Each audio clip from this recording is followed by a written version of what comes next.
स्वास्थ्य के इस महायज्ञ में जहाँ से अपनी बुरी आदतों को आहुति करना है, आहुति हर बुरी आदतों की इस स्वास्थ्य के यज्ञ में डालते रहेंगे तो स्वास्थ्य अपने आप ही प्रकट होने लगेगा। अब तक हम ये समझ रहे थे कि स्वास्थ्य कुछ अच्छी चीज़ें खाने के बाद मिलता है। यहाँ जब आए तो हमें ये पता चला कि कुछ गलत चीज़ें छोड़ने से स्वास्थ्य प्राप्त होता है। और बड़े मज़े की बात ये है कि हम घर का खाना, मंदिर का खाना, अपनी माँ या बहन का बनाया हुआ खाना, सेंटरों के ऊपर खाना अच्छे वाइब्रेशन के साथ, इनको हम सही भोजन समझ रहे थे। और चाय पीना, जिनको हम अपना जन्म सिद्ध अधिकार समझ रहे थे, कुछ अच्छा माहौल हो तो भी चाय, कोई चला गया है तो उसकी शोक सभा में भी चाय, हर जगह ये गलत आदत हमारे साथ है और हम इनको बड़े अच्छे शौक से कर रहे हैं। मैंने तो कहीं कहीं ज्ञानी ध्यानी लोग ऐसे भी देखे हैं जो सुबह सुबह 3-4 बजे ब्रह्म मुहूर्त में परमात्मा से ध्यान लगाने के लिए बैठते हैं ना, तो उनसे पहले भी इनको चाय चाहिए, बैठती। और वो अपना ऑथोरिटी समझते हैं कि चाय पीना थोड़ी कोई बड़ी, हम अपने आप से कोई गलत नहीं कर रहे हैं। लेकिन इतनी छोटी सी आदत भी हमको ठीक होने नहीं दे रही है। हमारे पूरे खून में एसिडिक वैल्यू को ऊपर ही रख रही है, मतलब। और साइंस कहता है कि acidic body can survive all types of disease. सब प्रकार के रोग एसिडिक बॉडी में होते हैं। अल्कलाइन बॉडी में कोई रोग नहीं होता। अल्कलाइन लेवल में कोई रोग सर्वाइव ही नहीं कर सकता। तो यहाँ न कोई आप किसी भी प्रकार की बीमारी का इलाज लेने के लिए आए हैं। पहली बात ये भी दिमाग से निकाल दें कि हम फलानी बीमारी से मुक्त हो जाएंगे, फलानी। आप यहाँ सिर्फ और सिर्फ अपना शरीर एसिडिक लेवल से किस तरफ लेके जाएंगे? अल्कलाइन की तरफ लेके जाएंगे। जैसे जैसे बॉडी अल्कलाइन फॉर्म में कन्वर्ट होता जाएगा डे बाय डे, ये कोई 1 या 2 दिन का ट्रांसफॉर्मेशन भी नहीं है, सालों का भी ट्रांसफॉर्मेशन हो सकता है। और जब एक समय हमारा बॉडी टोटली अल्कलाइन बेस्ड के ऊपर काम करने लगेगा, आप चमत्कार देखेंगे कि कॉन्स्टिपेशन से लेके कैंसर तक की बीमारियां शरीर से निकल गई है। इसीलिए कोई भी बीमारी के लिए पर्टिकुलर टाइम नहीं देते कि फलानी बीमारी 5 दिन में, दूसरी 15, कोई भी बड़ी बीमारी 3 महीना। इसलिए टाइम लेके चलना नहीं है। लेकिन 100% बीमारी भी जाएगी, ये भी पक्का है। और दूसरा कि जितना भी कहा जाए उसमें से आधा अधूरा नहीं करना है। हमें तो क्या है, ठीक लगे उतना करते हैं, ठीक लगे उतना अपने हिसाब से करते हैं, क्योंकि अपने हिसाब से भी हम बहुत कुछ जानते हैं स्वास्थ्य के बारे में। हो सकता है कि मेरे से ज़्यादा नॉलेज आपके पास हो, लेकिन ये दावा करता हूँ मेरे पास प्रैक्टिकल नॉलेज है, जिसे लाखों लोग मेरी आंखों के सामने ठीक होते हुए मैंने देखे हैं। 5-5 दिन में बड़े बड़े चमत्कारिक परिणाम मैंने लाके रख दिए हैं। इसीलिए आयुर्वेद के बारे में आप जान रहे हो, एलोपैथी का अच्छा नॉलेज आप रख रहे हो, होम्योपैथी का भी अच्छा हो सकता है नॉलेज हो, मेडिटेशन में भी आप मास्टर हो, जिस कलाओं में आप मास्टर हो। लेकिन यहाँ एनडीएस में कुछ 2-3 महीने बच्चे होकर करना है। अपना दिमाग, अपनी थियोरी बीच बीच में मिक्स नहीं करना है। हम कहेंगे मैं स्वस्थ आत्मा हूँ, मैं संपूर्ण स्वस्थ आत्मा हूँ, लेकिन मैंने ऐसे लोग देखे हैं जो अपने भोजन को परिवर्तन नहीं करते और दिन में 108 बार लिखते हैं मैं स्वस्थ आत्मा हूँ। तो स्वस्थ होना कठिन है। ऐसे लोग स्वस्थ नहीं होते। हाथ पैरों में जकड़न रहेगी, घुटनों में दर्द रहेगा, कभी कमर दुखेगी, कभी पेट दर्द होगा, कभी नींद आएगी, कभी सुस्ती रहेगी। कितने भी सामान ले लो, मन के ऊपर काम तब होगा जब पहले अन्न के ऊपर होगा। ये सब हम ज्ञानी आत्माएं बैठे हैं। ऐसे कोई अनपढ़ गवार या किसी भी चीज का नॉलेज ना हो, ऐसे लोग यहाँ एकत्रित नहीं हुए हैं। हम सभी कहते हैं कि जैसा खाएंगे अन्न वैसा रहेगा हमारा मन। ये स्लोगन हमें बचपन से रटाया गया है, लेकिन कभी प्रैक्टिकली हमने फॉलो नहीं किया है। अगर हम ज्ञानी ध्यानी होते हुए भी 3 बार पका हुआ खा रहे हैं या फिर 2 बार भी खा रहे हैं, मैं नहीं समझता पूर्ण रीति से वो जो एनर्जी लेवल हाई रहना चाहिए, भागना, दौड़ना, उछलना, कूदना, सारी चीजें आपके अंदर वो नहीं आएगा चार्म फिजिकली।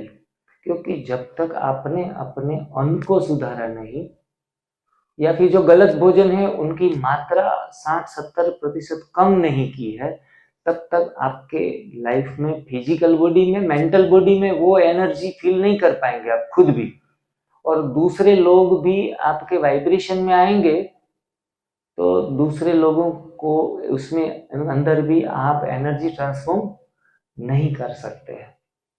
इसीलिए शरीर जो 5 कोशों से बना हुआ है, अन्नमय कोश सबसे पहला, दूसरा प्राणमय कोश, तीसरा मनोमय, चौथा आनंदमय और लास्ट ज्ञानमय कोश। ये 5 कोश से हम खड़े हैं।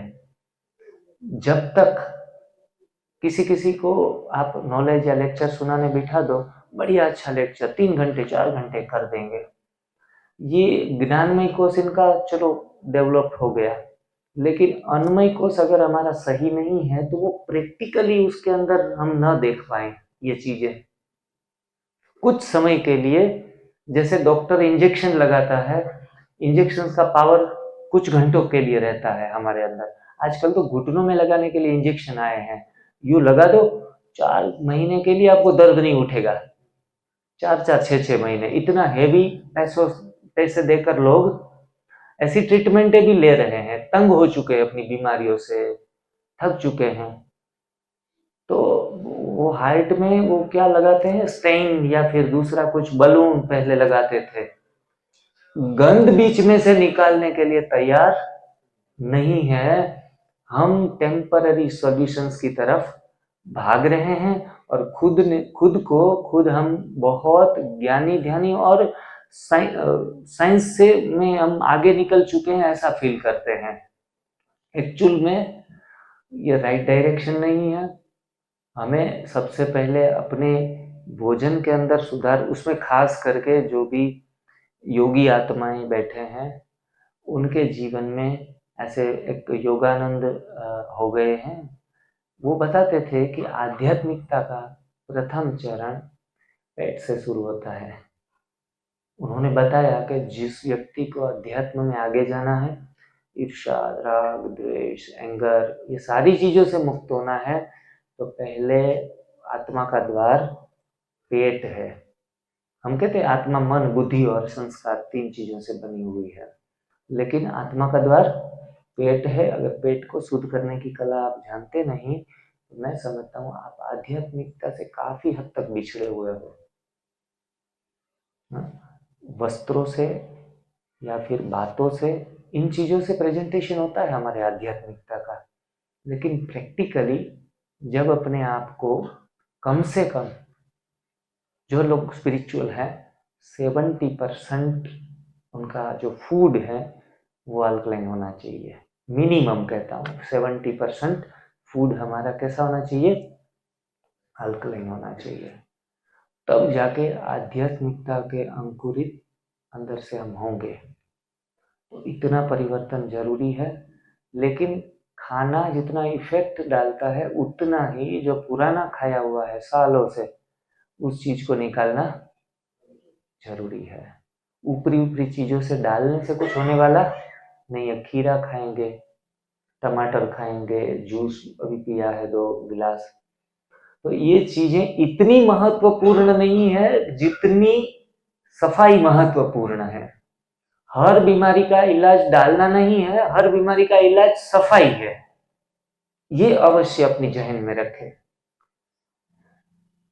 हर एक बीमारी का नाम एक है, वो है गंदगी।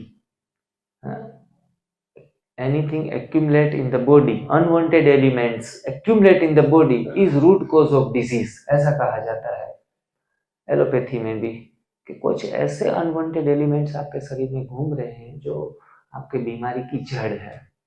तो फिर हमें करना क्या पड़ेगा? ऊपर से डालने के बदले निकालने की आवश्यकता रहेगी। निकालने के 3 चरण, एनिमा, मॉर्निंग का फास्टिंग खास करके, और तीसरी चीज, अभी किन किन लोगों ने ग्रीन जूस नहीं पिया है वो हाथ खड़ा करें। सभी ने पिया है, क्योंकि enema is must and first, second one fasting and third one green juice. अगर वो करेंगे तो पाएंगे। ऐसे कितने हमारे, अभी एक सूरत में सरेंडर बहनों का शिविर लगा था, 35 समर्पित बहनें आई हुई थी और उनके सामने 60-70 लोग गृहस्थ से बाबा के ज्ञान में चलते थे। कुल मिला के 100 लोग थे।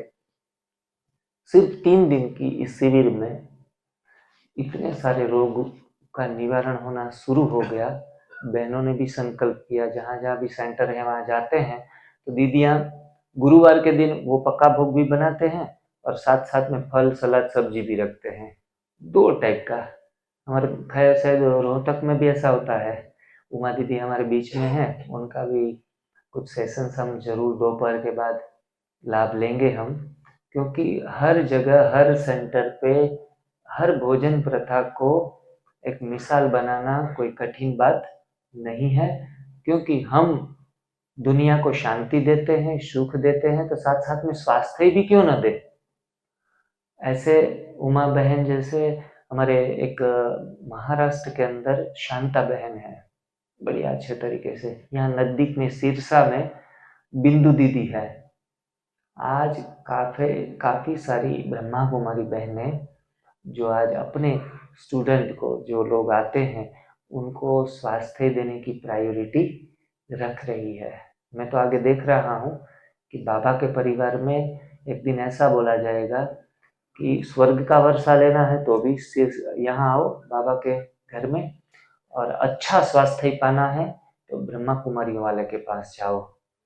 जितना आहार संयम उसमें है, वैसा आहार संयम पूरी दुनिया में आप किसी के पास नहीं देख पाओगे।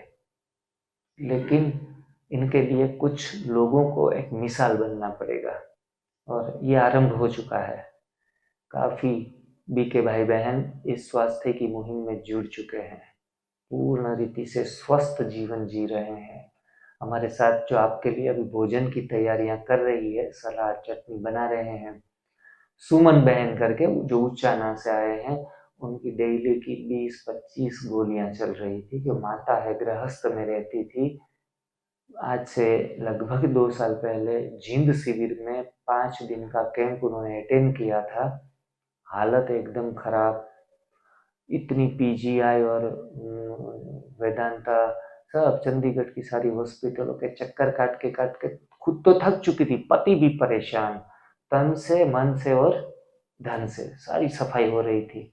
इन दौरान कैंप में आए, जी जान लगाकर 6-8 महीना दोनों टाइम कच्चा खाया एंड ये जो एनिमा का प्रयोग कर लिया। सारी दवाइयाँ भी खत्म। आज वो कुछ डॉक्टर का पढ़ी लिखी नहीं है, लेकिन गांव के सारे लोग इनको डॉक्टर के नाम से जानते हैं, क्योंकि काफी सारे लोगों के अस्थमा ठीक किए, घुटनों के दर्द, कमर के दर्द, मोटापा, जो पेट बड़ा बड़ा कर डाइनिंग टेबल जैसे पेट हो जाते हैं किसी किसी के खा खा कर, सारा पेट अंदर, रोग बाहर। सारे लोगों की यूं, कोई कहता है पेट एक बार बाहर आ गया ना, अंदर नहीं जाएगा, कोई भी प्रयास छोड़ लो। मुझे भी ऐसा लगता था, मैंने भी खूब दौड़ लगाई, खूब परिश्रम किया, मशीन्स घर पे लगा दिए 2-2 4-4 लाख के, एक्सरसाइज, ट्रेडमिल पे चलना, 3 माइल बाहर घूमने चले जाना, मैं योगाचार्य भी रहा गुजरात में, तो उसमें मैं हर रोज डेली के 100 सूर्य नमस्कार करता था। ये जो प्राणायाम आते हैं वो सारे खूब कर लेता था, लेकिन करने के बाद इतनी भूख लगती थी, क्योंकि फिजिकल एक्टिविटी होती है तो बाद में भूख भी लगेगी। तो जम के 8:30 बजे जैसे मुरली खत्म हो गई, तो बाबा जब मीठे सीखीले थे बच्चे करते हैं ना, तो बाबा के साथ साथ बोलते हैं बच्चे भी, लेकिन मेरे को पराठे दिख दिख जाते तभी 8 बजे कि अब घर पे जाके पहला काम क्या करना है, गर्मा गर्म चाय अदरक वाली, उनके साथ थोड़े पराठे और अचार, और ये सारा दबा के सुबह का सच्चा, दोपहर का कच्चा और रात का पक्का। ये स्लोगन हम इस्तेमाल करते थे कि सुबह सुबह कहीं भी निकलो ना, पेट भर के निकलो, रास्ते में मिले ना मिले कोई टेंशन नहीं। ये थियरी पे चलते थे। मैं भी खूब चला और इतना मोटा हो गया कि नहीं आएगा, अरे ये भाई तो नहीं है ये। इतना ज्ञान में मैं चला 2002 में, 2002-3 में ज्ञान में चलते चलते मुझे याद है, ज्ञान में जब मैंने पैर रखा तब मेरा वजन था 58, और ज्ञान बढ़ता गया, बाबा खूब पालना करते रहे, ज्ञान भी बढ़ा, वजन भी साथ साथ में बढ़ता गया डे बाय डे, क्योंकि तौलियां खाने में कोई कसर नहीं छोड़ी। एक लौता वारिस था बाबा के सेंटर पे, तो एक भाई को बहुत अच्छे तरीके से रखते थे, और 58 से लगभग 1 साल हुआ ना, वेट स्केल पे 68 आया। देखो ज्ञान भी बढ़ा और अब पर्सनालिटी भी बड़ी है, क्योंकि पतले आदमी को पर्सनालिटी कहते कम पड़ती है, थोड़े थोड़े तो मोटे होने चाहिए, हम ठीक ठाक दिखे। जितना बड़ा पेट उतना बड़ा सेठ, तो सेठ जैसा दिखना चाहिए हम। तो धीरे धीरे करके मेरे को थोड़ा सा पेट बेट बाहर आने लगा, तो मेरे को बड़ा अच्छा फील होता था। यज्ञ में सेंटरों के ऊपर प्रति सप्ताह 2 बार मुरली सुनाना, तो सभी लोग बड़े ध्यान से सुनते थे, क्योंकि सेंटर पे मक्खन दूध घी मलाई सब कुछ बड़े मजे से पालना होती थी मेरी। चेहरा भी इतना चमकता था, रोशनी, हाँ बत्ती चली जाए तो भी चेहरा चमकता रहे क्योंकि बाह्य जो चमक होती है ना, वो दिखती है सभी को, लेकिन धीरे धीरे मैं अंदर से खोखला होता जा रहा था, सुस्ती आने लगी। फिर वो क्रिकेट तो मैंने 25 साल खेला, सीजन भी अच्छा खेलता था, एक अच्छा एथलेटिक था मैं, सारा धीरे धीरे खत्म होता गया। बॉलिंग करने का जोर भी कंधे में नहीं रहा, 98 तक पहुंच गया। 58 की यात्रा कहाँ चली गई, शतक लगाने में 2 रन कम बाकी थे, मुझे लगा 2 हो जाते ना तो शतक पूरा हो जाता। हाँ जी, ये है 3 नंबर के चश्मे पहनता था। अभी जो आपके सामने चश्मे पहने सिंपल प्लेन ग्लासेस पहनता हूँ, क्योंकि आंखों की रोशनी बढ़ गई है। मैंने कोई चश्मे नंबर उतारने के लिए एनडीएस फॉलो नहीं किया था, पास्ते खाने में समझ रहे थे। और ये एनडीएस वाले तो क्या कहेंगे, एनडीएस का मुझे पता था 2007 से, ऐसा भी नहीं है, शुरू किया 2016-17 में, क्योंकि खाने पे कौन पाबंदी लाएगा, किसकी मति मारी गई है कि जो खाने का रोक के ठीक हो जाए। हम तो प्रयास यही करते हैं कि कोई अच्छा आयुर्वेद का जानकार या फिर अच्छी कोई कसरत सीख ले, और उनसे भी हमारा कपालभाति करके चलो शुगर चला जाए तो जोर से ऐसे शुरू कर देते हैं, और समझते हैं कि कितने दिन में जाएगा। बाबा रामदेव बताते हैं 1-2 महीने में साफ, लेकिन हम साफ हो जाते हैं। लेकिन 20-20 साल कपालभाति करने के बाद भी सारा शुगर नहीं हटा। हो सकता है 1 आध घंटे 2 घंटे के लिए शुगर बेचारा डर जाए और चला जाए, फिर वापस वहां का वहां आ जाता था। तो इस तरीके से नो चेंजेस, धीरे धीरे घुटने खत्म हो गए। घुटना एक ऑपरेशन का डॉक्टर ने बोल दिया, स्पाइन के लास्ट के 2 मणके खत्म हो रहे थे। डॉक्टर ने सीटी स्कैन करके बताया कि भाई आपको तो स्पाइन इंजरी जैसा कुछ दिख रहा है। मेरे को तो डर लगा, 10-15 मिनट लेक्चर लेने बैठना है ना, तो थोड़ा टेढ़ा होंगे, ऐसे करेंगे। जिसको कमर दर्द या स्पाइन में दर्द होता है ना, 10 पोजीशंस आधे घंटे में चेंज करता है। तो ये भी दिक्कत है, सोराइसिस हो गया मेरे को, न मैं प्याज खाऊं न मैं लहसुन खाऊं। तो ऐसा कोई, हम समझते ब्राह्मण परिवार में ब्राह्मण का भोजन कोई ऐसा खट्टा, ज्यादा तीखा, प्याज लहसुन ब्रह्मा कुमारी में तो अलाउ है ही नहीं। जो लोग जो बीके में नहीं जुड़े हुए हैं उनको यहाँ प्याज लहसुन वाला कुछ भी नहीं मिलेगा। तो इतना सात्विक होने के बावजूद भी, और हम अपने आप को भी सात्विक समझ रहे थे, लेकिन चश्मे के 1 नंबर, पहले आधा नंबर था, ज्ञान बढ़ता गया, नंबर भी बढ़ते गए, सारी चीजें बढ़ने में थी। और एक समय ऐसा आया कि जब एनडीएस को मेरे को लाचारी में अपनाना पड़ा, और ज्यादातर 50% के ऊपर ज्यादा लोग लाचारी में ही प्राकृतिक जीवन शैली को अपनाते हैं। लेकिन सयानापन किसमें है? बिना लाचारी के 1-2 रोग भी है ना, तो इनको आप जीवन शैली बना लो। इसमें समझदारी है, इसमें होशियारी है कि देर ना करें कि ठीक ठीक थोड़ा थोड़ा चलते रहेंगे, कुछ कुछ कर लेंगे, लेकिन आध्यात्मिक जीवन में भी खुद स्वस्थ नहीं होंगे ना, तो इनके जैसी लाचारी हमें फील नहीं होती। दूसरे लोग भी आइडियाज बताएंगे, लेकिन समाधान नहीं मिलेगा। और कई कई बार तो मैंने देखे हैं ऐसे लोग जो 100% फिर करने लगते हैं, जूस पीने लगते हैं, निर्जला फास्टिंग करने लगते हैं, तो भी इनको 3-4 महीने में परिणाम मिलता नहीं है। कुछ ना कुछ मिल जाता है, 30-40%, 50%, लेकिन उनकी यात्रा रहती है 2-2 साल तक की। कितनी? 2 साल तक की यात्रा रहती है। और इतना पेशेंस हर किसी के पास होता नहीं है। घर वाले भी परेशान कर देंगे, पतला हो गए, पतले हो गए, मुंह सुकड़ गया, मुंह अंदर चला गया, सारी चीजें बातें सुनने के बाद फिर हम थक जाते हैं और कहते नहीं करना है। फिर रात को रोटला खाना, पराठे खाना, सब्जियां खाना पका पका कर फिर शुरू कर देते। एक बार तो छुट्टी है, और एक बार भी खाने से हम 100% ठीक होते नहीं है। ये मेरा तजुर्बा है, मैंने भी 1 साल तक ऊपर नीचे करके किया है, और कुल मिला के 12 बीमारियां, 1-2 नहीं, मैं एक्सपर्ट इसलिए हुआ हूँ। मुझे कोई भी बड़ी सी 50 लोग हो, 500 लोग हो या 5000 लोग हो, मैं हर किसी की समस्याओं को बहुत आसान तरीके से लोगों को गाइड कर सकता हूँ। मुझे स्ट्रेस नहीं आता कि फलाने अपनी प्रॉब्लम लेके आए तो मेरे को कंफ्यूज करेंगे, क्योंकि मैं खुद इतना कंफ्यूज्ड था कि सारे फ्यूज उड़ गए थे मेरे। तो मैं ठीक हुआ तो मैं जो भी गलतियां की उनसे ही सारी चीजें अपने आप से सीख लिया मैंने। आप भी अपने आप के ही डॉक्टर बन रहे हो, यहाँ अपने तरीके से ही सीखते जाएंगे। बाहर से आपको समाधान, प्रश्न के जवाब मिल सकते हैं, लास्ट एंड फाइनल आंसर कहाँ से निकलेगा?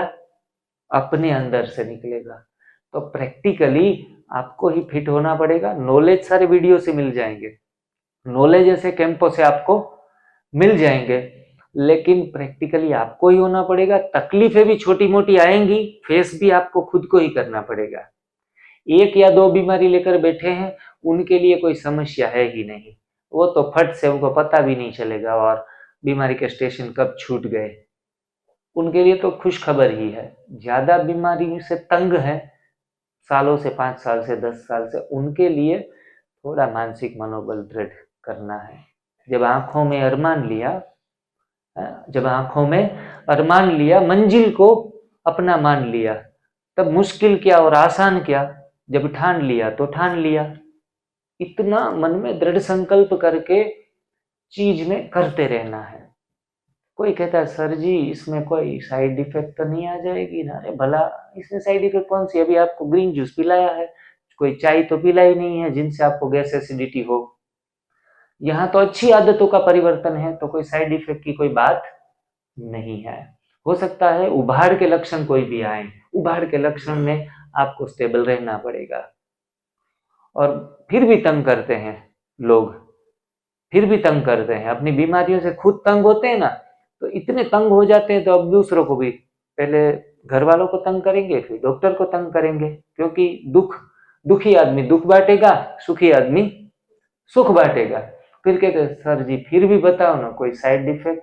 तो मैं कहता हूँ कि ज्यादा से ज्यादा मर सकते हो, ठीक है। हाँ। बोला मुझे ठीक होने के लिए बताओ ना क्या खाऊं मैं। मैंने कहा कुछ भी खा लो, दिमाग मत खाओ मेरा। तो कोई भी चीज खाने पीने से थोड़े ही रोग ठीक हो रहे हैं। कि वो अंजीर अच्छे होते हैं, वो आंवला में क्या होता है, हर चीज में ढूंढ रहे हैं बीमारी का इलाज। अरे आंवला ना मिले ना महादई तो आप लेमन निचोड़ लो, लेकिन मुझे छोड़ दो आप। तो कोई चीजों को पकड़ के चलना नहीं है। वो पालक की पत्तियां तो आजकल बहुत महंगी है। मैं कहता हूँ मेरे जेब से पैसे थोड़े लेके जाओ। तो बोलते हैं कि नहीं पालक तो मिल ही नहीं रहा हमारे आसपास। एक्सक्यूज इतने देते हैं, जिनको करना नहीं है उनके पास हजारों बहाने हैं। करना है तो एक बहन को कैंसर मिट गया, बहुत गरीब थी, 10 रुपए की पालक की जूड़ी भी नहीं ले सकती थी। लेकिन आफ्टर 1 ईयर जब वो ठीक होके आई, उनका बहन जी पति मर गया, एक बच्चा भी था, वो भी ठीक ठाक कमाता, पढ़ाई कुछ ध्यान नहीं देता था। ये बीच में मैं 35 का था, अभी 55 का लग रहा हूँ। सारे ब्रह्मा कुमार भाई छोटे छोटे लग रहे हैं मेरे पास।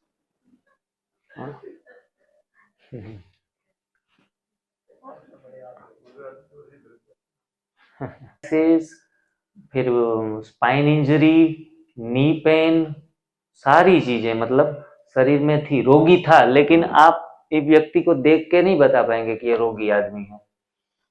इसलिए जो इस तप सेवा सुमिरन की, एनडीएस की साधना में कहा जाता है कि जो दिखता है वो होता नहीं, और जो होता है वो दिखता नहीं। कोई कोई पतले थोड़े हो गए तो घर वाले कहेंगे अरे यार तू सिकुड़ गई है या सिकुड़ गया है। जो नहीं, अंदर वो मौज में है, लेकिन उनकी मौज उन लोगों को बर्दाश्त नहीं होगी, और उनको तो कुछ अलग ही चित्र दिखाई देंगे। तो ऐसा आपके साथ शायद हो भी सकता है, लेकिन हम सोशल एनिमल हैं, समाज में जीते हैं, इसलिए दूसरों के कहने पर भी हमारे दिमाग पर असर पड़ता है। 5 लोग, घर वाले भी 3 जने तंग कर देंगे ना, हमें सोचने पर मजबूर कर देंगे। ब्रह्मा कुमारी बहन एक फॉलो कर रही है, आसपास की 10 बहनों को पता चल गया कि कच्चा खा रहे और इसमें दुबली हो गई, तो वो दूसरे 10 बहनें उनको बोले ठीक है फिर भी ध्यान रख के करना है, बहुत आंखें मूंद के नहीं उसके पीछे पड़ना। ऐसे ऐसे करके हल्का हल्का जहर एक दूसरों को देते रहते हैं। तो इस हिसाब से हम कई बार आधे से जाकर फिर वापस आ जाते हैं। इसीलिए ये मार्ग जो है वो कोई चिकित्सा का मार्ग नहीं है, ये मार्ग है स्वयं के परिवर्तन का मार्ग है, ये साधना का मार्ग है। मैंने आपको टाइटल दिया साधक। जब पुराने समय में जब व्यक्ति साधना में बैठता था ना, कहते थे यज्ञ करते थे ना, तो हड्डियां डालने के लिए राक्षस असुर लोग आ जाते थे। तो वो कोई असुर और कोई नहीं है, आसपास के लोग ही हो सकते हैं। और आप परमात्मा शिव, जो भोलेनाथ जिनको कहते हैं, इस की साधना कर रहे हो, जिनको हम शिव त्रिसूत्रीय साधना के नाम से जानते हैं। आप सुबह भूखा रहो, ग्रीन जूस लो, फल खाओ, शाम को भी वैसे करो। इनको कहा जाता है त्रिसूत्रीय मानस योग साधना। नहीं कि किसी भी प्रकार की पथी थेरापी या ट्रीटमेंट करने के लिए आए हो, आप आए हो साधना करने के लिए। साधना से आपके सारे रोग, सारे कष्ट मिटेंगे, आलोक और परलोक दोनों सुधर जाएगा। स्वास्थ्य प्राप्ति प्रथम चरण है, भगवत प्राप्ति अंतिम चरण है।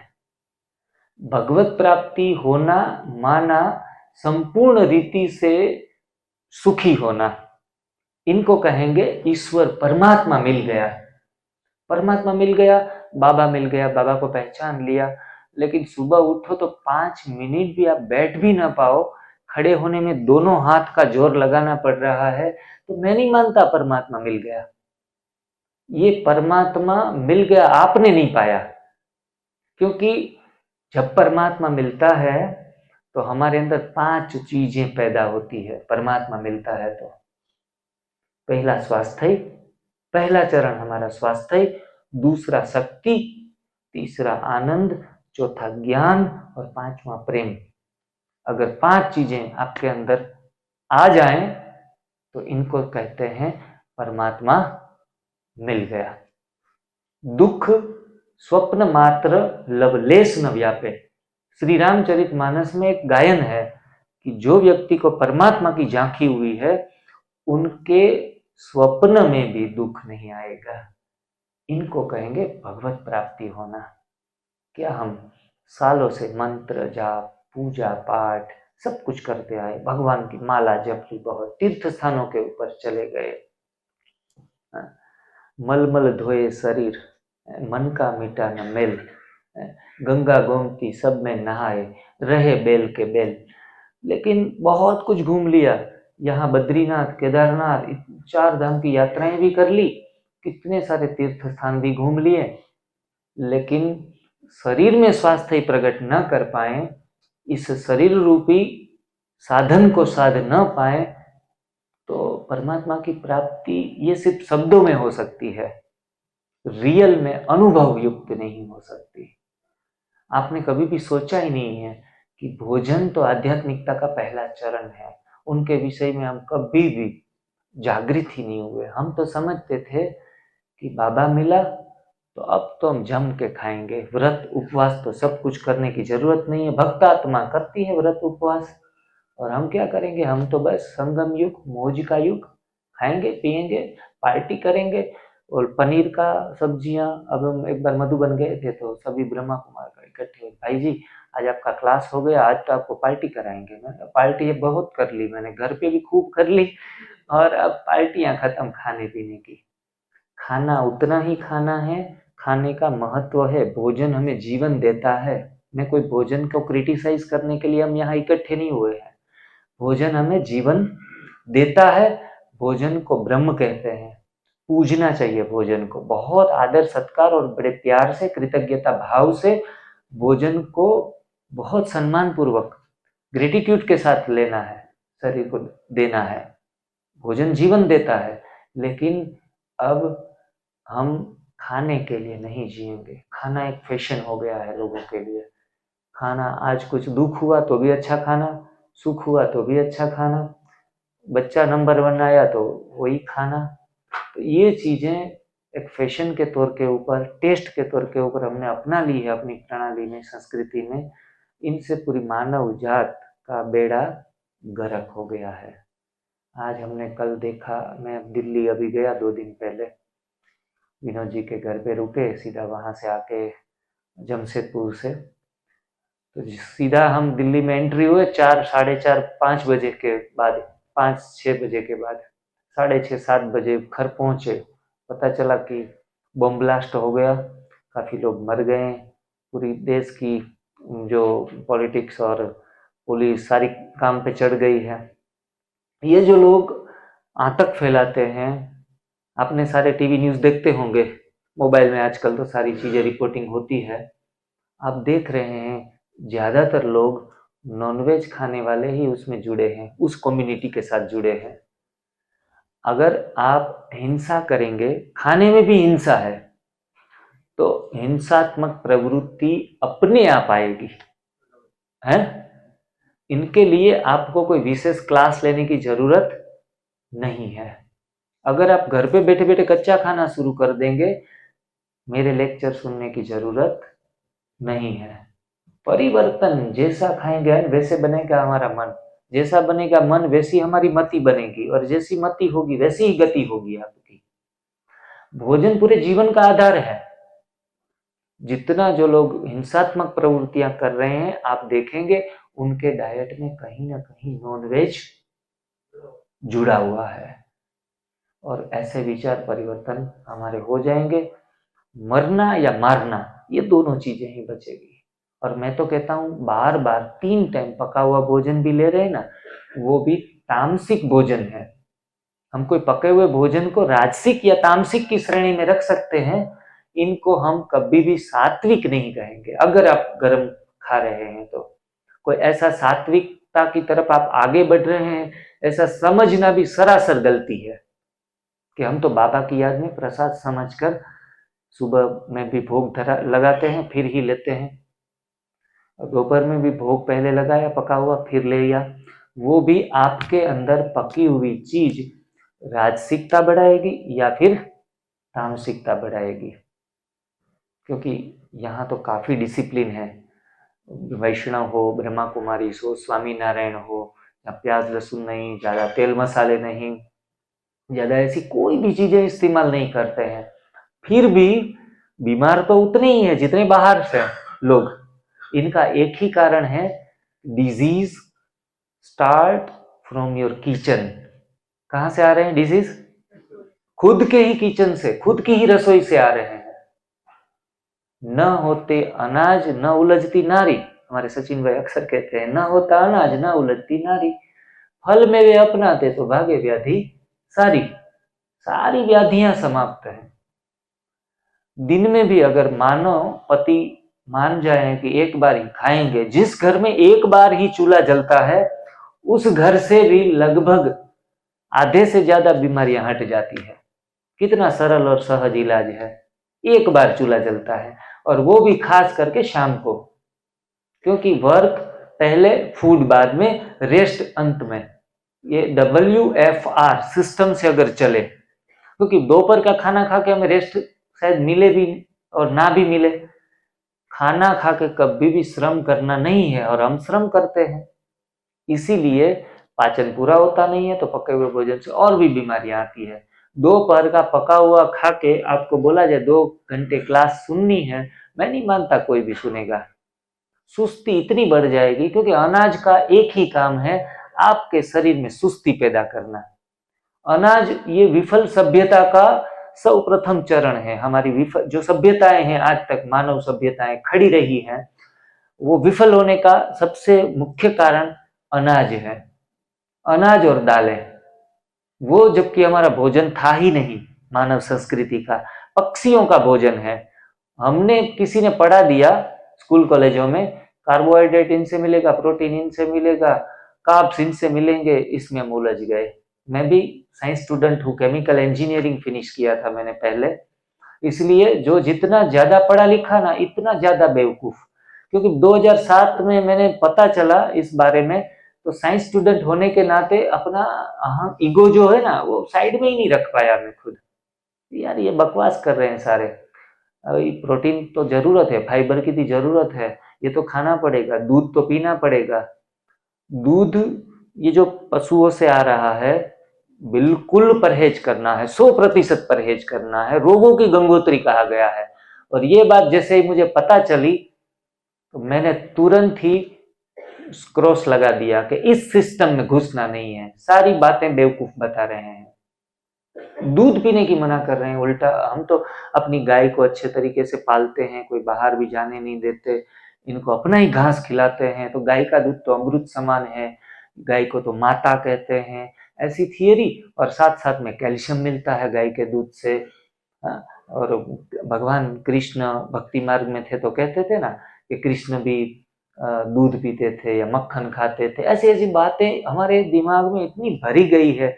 हमारे बुजुर्ग लोग भी 100-100 साल तक जिए, वो भी दही मक्खन खा रहे थे। अपने इतने आर्ग्यूमेंट सामने रख देते हैं और दूध छोड़ने के लिए तैयार नहीं होते। इसलिए मैंने लगभग 10 साल लगा दिए, 10 साल लगा दिए, कोई छोटा पीरियड नहीं है। और बीमारियां बाय 1 गेट 1 फ्री, हर साल एक एक नई आती जाती गई। और लास्ट में मैंने सोचा कि ये दिमाग है ना, वो बहुत पढ़ा लिखा दिमाग है ना, इनको छोड़ो साइड में थोड़े 15 दिन के लिए और शरण में चले जाओ, जिनको हम कहेंगे समर्पण योग। क्या कहेंगे? समर्पण। कुल मिला के 4 योग हैं। एक ज्ञान योग हम जो करते हैं, कर्म योग करते हैं, भक्ति योग बहुत किया, और चौथा है समर्पण योग। इस साधना में 4 योगों का वर्णन है। ये 4 योग हमारे जीवन में बहुत अच्छे तरीके से पार्ट प्ले करते हैं। जब हम बिल्कुल निष्काम कर्म करते हैं तो उनको कर्म योग कहा जाता है। जब हम ईगोलेस कर्म करते हैं, ईगो होता ही नहीं, उनको ज्ञान योग कहते हैं।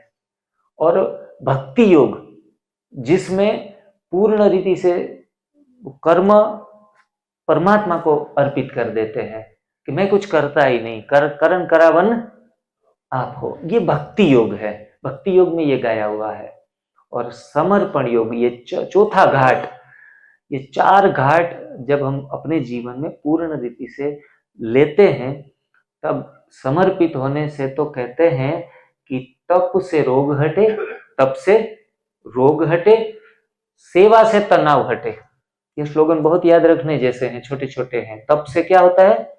रोग हटे, सेवा से तनाव हटे। अगर आपको डिप्रेशन, एंजाइटी कुछ रहता है तो सेवा में लग जाओ, अपने तरफ से जो भी हो सेवाएं करते रहो, तन से, मन से, धन से, अपना जो भी है 10वां हिस्सा डालो।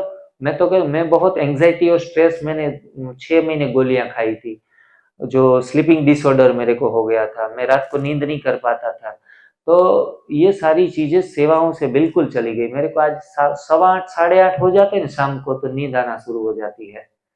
मैं अपने आप को बहुत खुश नसीब समझता हूँ कि 8:30 हो जाते हैं तो मेरे को हल्की हल्की नींद का नशा छाने लगता है। अच्छी नींद आना परमात्मा की सबसे बड़ी कृपा है हमारे ऊपर, और उस नींद और चैन को ही हम खो देते हैं। तो सेवा से, सेल्फलेस एक्टिविटीज जिनको कहेंगे, सेवा करने के बाद भी सूक्ष्म रीति से भी हमें पीछे संकल्प ना हो कि भगवान खुश होगा, है?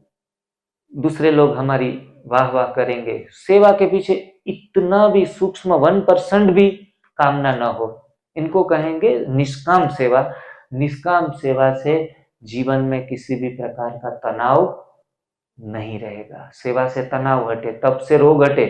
तप मतलब अभी भूखे प्यासे हम, आज तो कोई कोई नाश्ता करके आया होगा सुबह घर से, लेकिन बाद में सुबह से लेकर दोपहर तक भूखा रहना, इनको भोजन का त्याग किया आपने, पके हुए भोजन का, इनको कहेंगे तप। सेवा को कहेंगे दूसरा चरण सेवा का, सेवा से तनाव हटा, तप से रोग हटा। अब क्या रहा बाकी?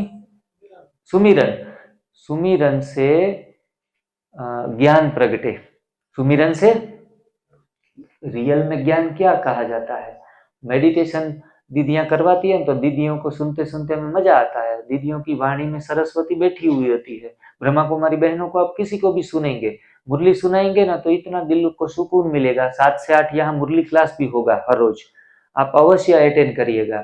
मुरली क्लास में परमात्मा की जो वाणी है वो भी सुनाई जाएगी। 7 दिन का कोर्स का भी नॉलेज दिया जाएगा, आध्यात्मिक नॉलेज का भी आप लाभ उठा के जाइए, जो भी बीके के साथ पहली बार संपर्क में आ रहे हैं। इतना मन को सुकून देगा, मन का जो प्लेटफॉर्म है ना वो बहुत अच्छे तरीके से तैयार होगा। तो ये ज्ञान का भी आप लाभ लेके जाइए। तो ये मिठास आती है निष्काम सेवा से, ज्ञान सुनने से भी तनाव हमारा हटेगा। तो ये 4 चीजें हम अपने जीवन में अपनाने का प्रण करके यहाँ से निकलेंगे। प्रथम भोजन का त्याग, दूसरा संग्रह वृत्ति का त्याग, मतलब जो है वो बांटो, दो किसी को, फिर सुमिरन से ज्ञान प्रगटे, और अंतिम कहा जाता है कि समर्पण से प्रभु प्रगटे। क्या कहते हैं? समर्पण से प्रभु प्रगटे। परमात्मा की झांकी कदम कदम पर होगी, कदम कदम पर होगी, जब आपके जीवन में पूर्ण रीति से समर्पित भाव आएगा। इसमें अगर आपके पास समर्पण है और आपके पास तप नहीं है, मतलब भोजन के ऊपर संयम नहीं है, तो भी आपको वो फीलिंग्स नहीं आएगी परमात्मा वाली, मजा नहीं आएगा। परमात्मा मिलने के बाद भी ऐसा लगेगा थोड़ा खाली खाली है हमारे जीवन में। अगर तप भी है, समर्पण भी है, सेवा नहीं है, सेवा का भाव नहीं है, किसी को अच्छा देने का भाव नहीं है, तो भी वो मजा नहीं आएगा। चारों चीजें आपको अपने जीवन में धारण करनी पड़ेगी, धीरे धीरे करके एक एक कदम आगे बढ़ेंगे। तो स्वास्थ्य पाना मतलब छोटी सी चीज पाना। कोई कहते डॉक्टर साहब आपका वो थोड़ा 6 महीने से फॉलो किया, इतने अच्छे परिवर्तन आ गए, आपका बहुत बहुत धन्यवाद। मैं तो कहता हूँ कि ये तो जैसे गाय घर पे बांधते हैं तो गोबर तो देती ही है, गोबर के लिए थोड़ी गाय बांधी जाती है। तो आप जो ठीक हुए हैं ना, वो तो इस प्रथा को पालन करने का गोबर है, जो आप गोबर लेके जा रहे हो और आप धन्यवाद कर रहे हो। आपको पाना है परमात्मा को, परमात्मा को वाइब्रेट, जो वाइब्रेशन है ना वो फील करने हैं। मैं तो कहता हूं कि एक समय ऐसा आए कि जब आप ध्यान में हो, योग में हो, दूसरों को वाइब्रेशन दे रहे हो, तो दूसरे लोगों को एहसास होना चाहिए कि कुछ परमात्मा वाली फीलिंग हमने लेकर गए यहाँ से। भगवान कैसा होगा? भगवान तो निराकार है, बिंदी स्वरूप है, वो भी परिचय हमारी बहनें आपको देंगी अवश्य।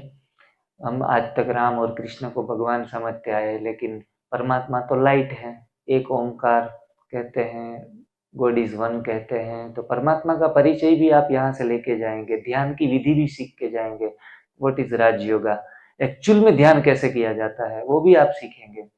तो सही तरीके से सुमिरन को भी जानकर जाएंगे, सही तरीके से सेवा का अर्थ भी आप जान पाएंगे। हम यहाँ आए हैं, यहाँ की सेवाएं ले रहे हैं, खाना पीना रुकना सारी सुविधाएं, तो हम उसके स्वरूप में कुछ न कुछ परमात्मा की भंडारी या अपना हिस्सा भी निकाल के जाएंगे, जो हमारी सेहत के लिए भी अच्छा है। हम परमात्मा को दे नहीं रहे हैं, ये देना ही लेना है। वो भी आप अनुभव करके जाएंगे कि जितना बांटोगे उतना बढ़ेगा, जितना बांटोगे उतना बढ़ेगा, जितना बटोर लोगे उतना सड़ेगा। बटोरने की भावना हमारे अंदर सड़न पैदा करती है, वो भी सीखते जाएंगे। हमारे बीच में दिल्ली से रुचि बहन 5 महीने हुए हैं, सिर्फ वीडियो, आज रूबरू पहली बार मिलना हुआ बहन से। तो अच्छे तरीके से, सिर्फ अच्छा उन्होंने वीडियो भी काफ़ी है समझने के लिए, सीखा अपने खुद ने, अच्छे तरीके से किया। आज उनकी माताजी भी साथ में आई हुई है और उसके हस्बैंड भी शायद आए हुए हैं, तो 3 अपने परिवार के लोगों को भी साथ में लेके आई है, क्योंकि वो भी थोड़ा सुने, जाने, समझे, थोड़ा सा भी वो घर के परिवार भी कर ले तो उनके जीवन में भी स्वास्थ्य रूपी दीपक अवश्य जग जाएगा। बीमारियां गोली खाने की जरूरत ही नहीं रहेगी। अपना थोड़ा सा अनुभव भी आप 5 मिनट रखेंगी, और वो अपने योगा आसन प्राणायाम में भी मास्टर हैं। तो देखो, योग प्राणायाम आसन है ना, अच्छा आहार संयम करने के बाद करने अच्छे हैं, फायदेमंद है। लेकिन जब तक आहार संयम न हो तो मैं मना करूंगा कि किसी को योगासन प्राणायाम कुछ भी करने की जरूरत नहीं है, उल्टा और भी नुकसान दे सकता है। तो यम नियम आसन, फिर प्राणायाम, ध्यान, धारणा, प्रत्याहार, समाधि, ये कुछ 8 अष्टांग योग में बताए गए हैं। उसमें यम नियम मतलब आहार का संयम, वो करके ही आगे उसमें बढ़े।